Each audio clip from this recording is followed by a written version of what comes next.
Ahlan wa sahlan. Bismillahirrahmanirrahim. Kita akan silakan dibuka apanya? Dibuka bahan dan alatnya. Meloknya di mana nih? Oh, di sini ya. Oh, banyak sekali. Kita akan langsung praktek ya. Saya akan coba share sedikit tentang prosesnya. Oh, ada chat nih. Siapa nih yang ngechat? Sebentar ya. Pada kesempatan kali ini kita akan coba prosesnya itu dengan teknik jiplak ya. Karena mempersingkat waktu dan lebih memudahkan. Sudah disiapkan bahan dan alatnya. Buat teman-teman yang di rumah, buat anak-anakku sekalian yang di rumah, boleh dihadapkan kameranya ke bahan dan alat kalian. Ya. Jadi pada saat proses, saya pantau dari sini juga ya. Langkahnya pertama, yaitu kalian siapkan desain batiknya. Jadi ngedesain dulu ya dari rumah ya, dari awalnya. Kemarin saya sudah sampaikan di timeline ya. Di timeline e-learning, apa aja yang harus disiapkan. Nah, hari ini sudah dibawa, alhamdulillah.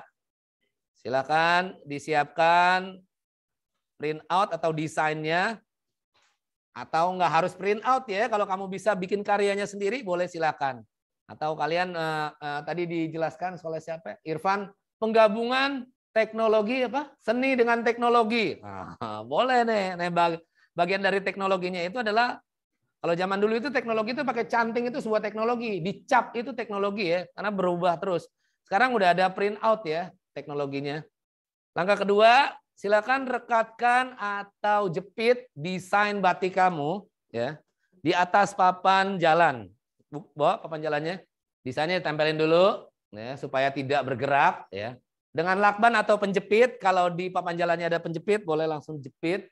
Kalau nggak ada boleh ditempelin lakban, nggak usah banyak-banyak lakbannya, yang penting desainnya tidak bergerak ya dan tidak berubah posisi pada saat proses penjiplakan. Oke. Jika sudah, lanjutkan langkah selanjutnya, yaitu lapisi desain yang sudah siap dengan kain polos yang sudah kalian bawa ya ke papan jalan agar tidak berubah posisi saat proses. Sama direkatkan atau dilakban atau ditempel atau dijepit supaya tidak berubah posisi antara desain dengan kain yang akan kalian jiplak.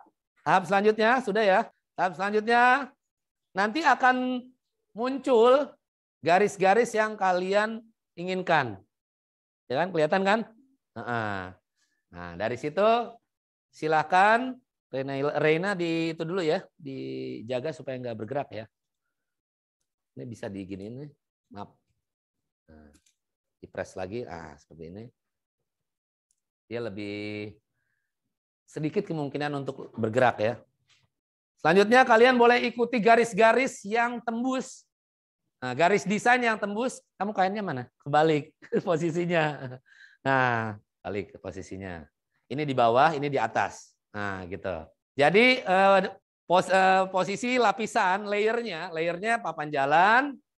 Habis itu, habis papan jalan, tempel apa namanya? Desainnya. Habis desainnya baru kainnya atasnya. Dari situ akan terlihat garis-garis desain yang sudah kalian inginkan. Nah, kalian bisa ikuti garis yang ada di desain itu, silakan. Ya, dijaga dulu supaya tidak bergeser posisinya. Terus kalian bisa ikuti garisnya dengan alat menggambar dan seterusnya. Saran saya kalian pakai pensil dulu ya, nanti kalau salah jadi bisa dihapus. Bikin sketsanya pakai pensil dulu. Teman-teman yang ada di rumah kalau ada kesulitan disampaikan ya. Silakan kameranya diarahkan ke proses pengerjaan kalian ya yang di rumah ya. Silakan dinyalakan kameranya, diarahkan ke proses pengerjaannya. Karena setiap praktek kriteria penilaiannya 3 ya. Persiapan, proses, dan hasil. Ya. Ada beberapa teman kalian kalau praktek tuh ujuk-ujuk di-upload hasilnya. Celeng. Nggak tahu nih karya siapa atau siapa nih. nggak bisa dideteksi. Tapi kalau ada prosesnya, maka itu menjamin keaslian kalau itu kalian yang buat, gitu ya. Sambil yang di kelas mengerjakan, saya lihat yang teman-teman di rumah ya, Zoom ya. Maman belum nyala nih cam-nya nih. Hasna, Abbas, Elisia, Faramutia, Bimo belum nyala ya kameranya. Kameranya dinyalakan. Kedengeran kan suara saya yang di rumah? Kameranya dinyalakan, diarahkan ke proses pengerjaannya ya. Mungkin lagi pada siap-siap kali yang di rumah nah, baru nyiapin bahan alat kali ya. Jadi adanya e-learning ya, e-learning itu ibarat kalian itu datang ke sekolah. E-learning itu. Kalau kalian belum ke e-learning itu belum ke sekolahan. Walaupun cuma ngelihat doang, lihat bahan ajar, absen. Kalau ibarat kamu offline, PTM itu kamu datang ke sekolah. Nah, sementara yang di rumah itu bisa berkunjung ke e-learning. Ada apa aja sih di sekolahan gitu. Makanya sekolahan kita alhamdulillah punya LMS sendiri. Punya server sendiri. Sekolahan yang lain udah apa namanya? Servernya udah nggak kuat untuk nampung tugas-tugas dan lain sebagainya. Tuh, Apelia tuh lagi ngerjain Apelia cakep ya. Apelia sudah bagus. Ahmad Torik biasanya rajin Ahmad Torik nih, mana Ahmad Torik nih? Lagi nyiapin bahan alat kali ya. Faramutia, ya terima kasih. Camnya sudah dibuka. Bimo Arya, ya silakan diarahkan. Mohon maaf Pak Ridwan, ini kita direkam nggak nih prosesnya Pak Ridwan? Apanya di? Zoom-nya direkam Pak. Udah Kalau otomatis. Zoom-nya direkam. Ya otomatis direkam ya Pak ya? Zoom-nya direkam pembelajarannya. Tapi untuk anak-anak sih, saran saya mereka merekam juga untuk dokumentasi. Iya. Karena ini kan Zoom nih yang kerekam nih, bukan iya, masing-masing siswa. Oke, baik Pak, terima kasih informasinya.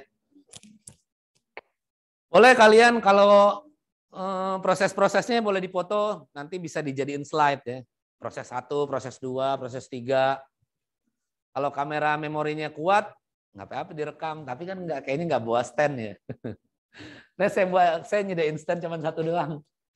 Kalau ada yang mau rekam kerjaan kalian, nanti pada saat diupload di e-learning, tugasnya udah aman ya. Gitu. Atau bisa juga dipoto. Baru proses 1, foto cekrek. Proses 2, proses 3. Nggak harus video ya. Tapi kalau memang kameranya kuat, memadai, storage-nya, atau memorinya buat pada saat upload, kan kalau video kan lebih besar ya, nguploadnya ya, memorinya. Nggak apa-apa. Kamu berarti nggak baca instruksi. Saya kan bilang sama instruksi itu ukuran berapa? A4 ya? Oh iya boleh tuh pakai itu juga. Tapi kalau mau pilih boleh silakan. Mau bikin 2 juga 10 nggak apa-apa. Yang penting nanti ya di next pertemuan kita akan belajar prinsip desain. Pada saat ngedesain itu prinsip-prinsipnya apa aja sih? Salah satunya itu adalah apa namanya keseimbangan antara desain dengan objek gambar atau media gambarnya. Jadi media dengan desainnya itu seimbang. Ada sebagian kita kan ngerjain tuh medianya A5, desainnya cuman 5 cm. Jadi kebanyakan kosong medianya. Silakan juga teman-teman di rumah boleh didokumentasikan ya prosesnya. Boleh bentuk foto, nanti fotonya dijadikan slide atau video slide biar lebih ringan, disatukan atau dijadikan disatukan apanya proses-prosesnya ya. Kameranya bisa diunjukin ke pekerjaannya nggak, prosesnya nggak? Nah, ke situ dong. Bapak bisa lihat. Saya tahu kamu udah ganteng, muka ke kamera ke muka kamu terus. Flanel ini kainnya. Ketebelan kamu. Biasanya itunya mana desainnya? Ini kelihatan kok nih. Tapi iya susah memang, makanya gambar juga jadi susah. Ya pelan-pelan aja ya, diraba aja. Kalau kainnya terlalu tebal ya, siapa namanya? Aufa ya. Kalau Aufa tadi pakai kan flanel ya. Ketebalan jadi desainnya tidak sampai, bukan tidak sampai, kurang jelas akhirnya kalau kainnya terlalu tebal. Biasanya tuh kain-kain yang dipakai untuk membatik itu cenderung lebih mudah, fleksibel atau mudah ditembus dengan cahaya dia biasanya. Kalau proses aslinya itu pakai lilin. Nah, lilin yang dipanaskan mencair itu digayung ya, diserok disendok pakai canting. Nah, canting itu dia ada lubang untuk menetesi lilin cair itu ke kain. Fungsi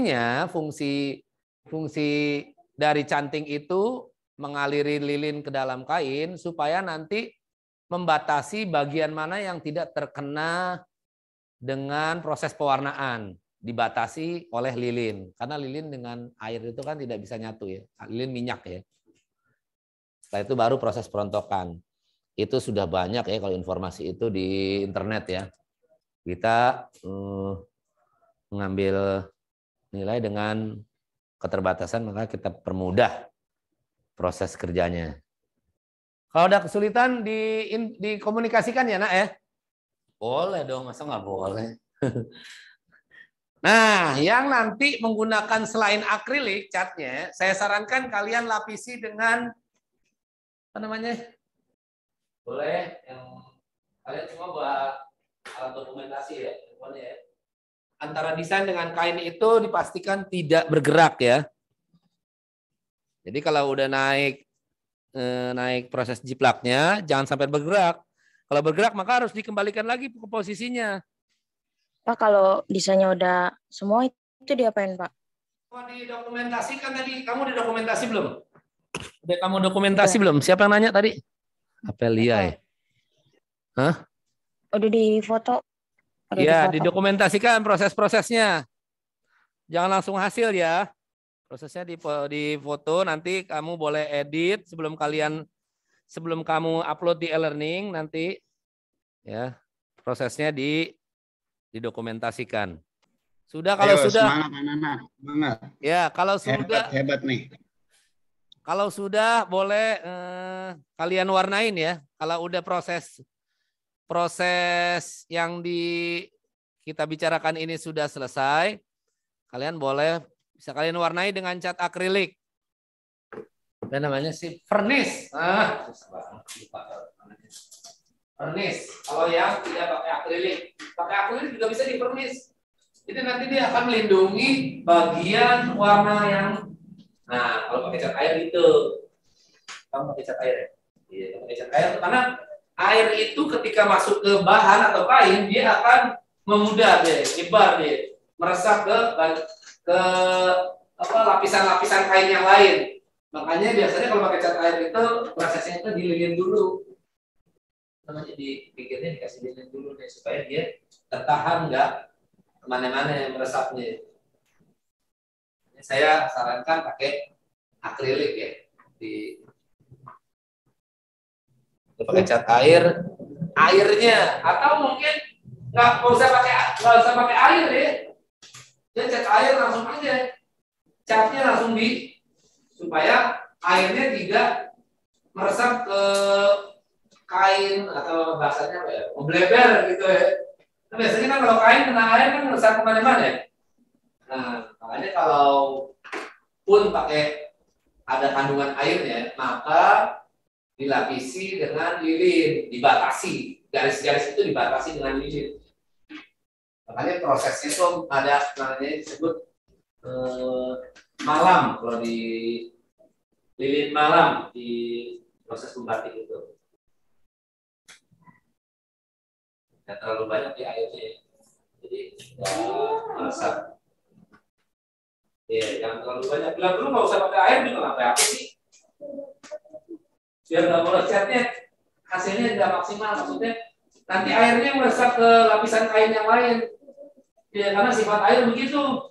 Sifat air itu kalau sama kain atau sama bahan itu meresap kemana-mana. Kamu tetesin di sini, entah kemana-mana. Apa warnanya kemana-mana ngebleber.